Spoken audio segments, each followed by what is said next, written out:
मंडळी, हम्पीतील इतर सगळी ठिकाणं फिरून झाल्यावरती आता आम्ही निघालो होतो ते हम्पी येथील विजय विठ्ठल मंदिराकडे. 16व्या शतकातील विजयनगर साम्राज्याचा हा एक उत्कृष्ट नमुना आहे. हे भगवान विष्णूच्या विठ्ठल रूपाला समर्पित केलेले आहे.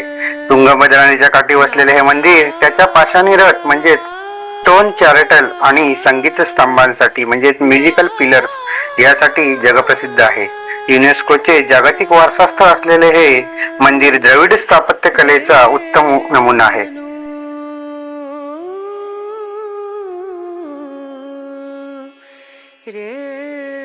हम्पीला भेट देणाऱ्या सर्व पर्यटकांनी हे पाहण्यासारखे आहे, कारण येथील सौंदर्य, कोरीवकाम आणि भव्य वास्तुकला खूप देखणी आहे.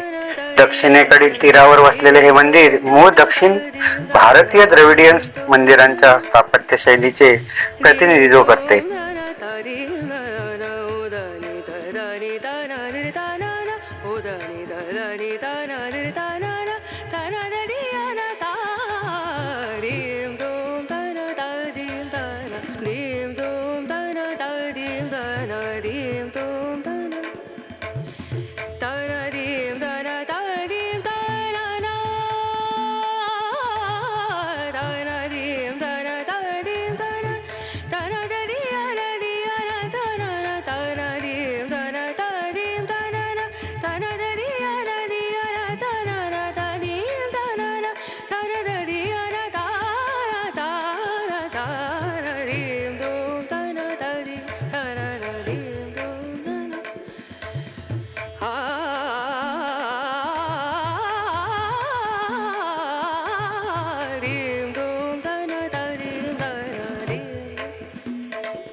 सारे गा मा मा गरे गा मा पा दा नि सा नि दा नि दा दा नि दा सा नि दा नि सा रे गा रे सा नि रे सा नि दा नि सा नि दा मा मा गरे सा नि रे सा रीम धूम धा ना धा रीम धूम धा ना धीम धूम धा ना धीम धूम धा ना ना.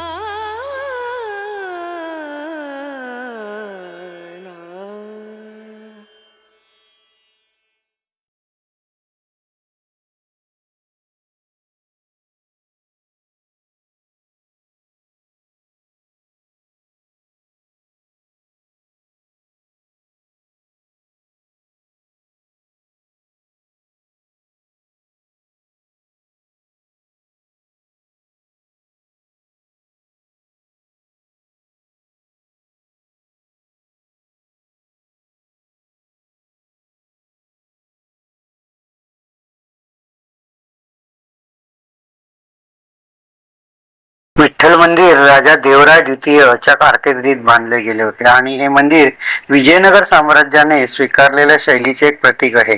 मंदिराचे सुशोभित खांब आणि सुरेख नक्षीकाम पाहून पर्यटकही मोहित होतात. रंगामंडप आणि 56 संगीत स्तंभ हे विठ्ठल मंदिराचे मूळ वैशिष्ट्य आहे. मूर्ती ह्या आतल्या गाभाऱ्यात ठेवल्या असून येथे फक्त पुजारीच प्रवेश करू शकतो. लहान गर्भगृह सर्वसामान्यांसाठी खुले आहे, तर मोठ्या गर्भगृहात स्मारकात्मक सजावट पाहता येते. या मंदिराच्या परिसरात असलेले दगडी रथ हे या मंदिराचे आणखी एक प्रमुख आकर्षण आहे. नमस्कार मंडळी, मी संतोष गोसे आपल्या सगळ्यांचं पुन्हा एकदा स्वागत करतोय माझ्या नवीन व्हिडिओमध्ये. आणि आता तुम्ही बघताय आम्ही आलोय हम्पीतील नाद मंदिरामध्ये, ज्याला विजय विठ्ठल मंदिर असंही म्हटलं जातं. आणि तुमच्या लक्षात येईल मंडळी, जर तुम्ही निरखून बघाल तर हा जो तुम्ही रथ बघताय हा आपल्या 50 रुपयाच्या नोटीवरती याचा फोटो आहे मंडळी, हे तुम्ही बघू शकता. आणि हे तुम्हाला सगळं बघायला मिळेल हम्पीमध्ये आल्यावरती. तर नक्की तुम्ही या ठिकाणी या ठिकाणाला भेट द्या आणि इथला अनुभव घ्या मंडळी. धन्यवाद.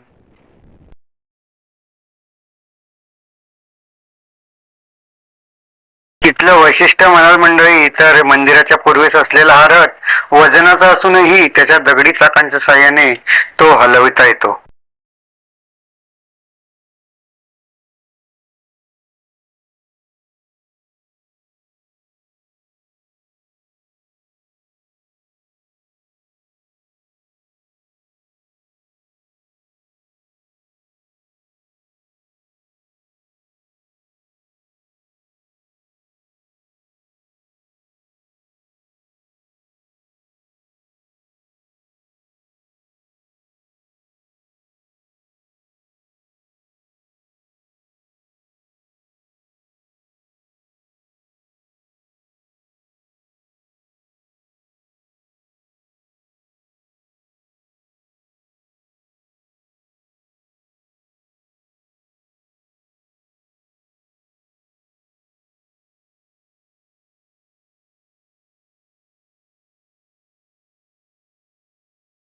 त्याचप्रमाणे इथल्या संगीतमय खांबांबद्दल जर सांगायचं झालं मंडळी, तर मंदिराच्या मुख्य मंडपात 56 खांब आहेत, ज्यांना हलकेसे ठोकल्यावर आपल्याला सारे गमपचे संगीतही ऐकू येते.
मंडळी, तुम्ही जर या माझ्या चॅनलवरती नवीन असाल तर नक्की माझ्या चॅनलला सबस्क्राईब करा, लाईक करा, शेअर करा आणि हो कॉमेंट करून सांगा तुम्हाला हा व्हिडिओ कसा वाटला. आणि हो बेल आयकॉन ही अवश्य दाबा, जेणेकरून माझे येणारे सगळे नवनवीन इन्फॉर्मेटिव्ह व्हिडिओ आपणापर्यंत पोहोचतील.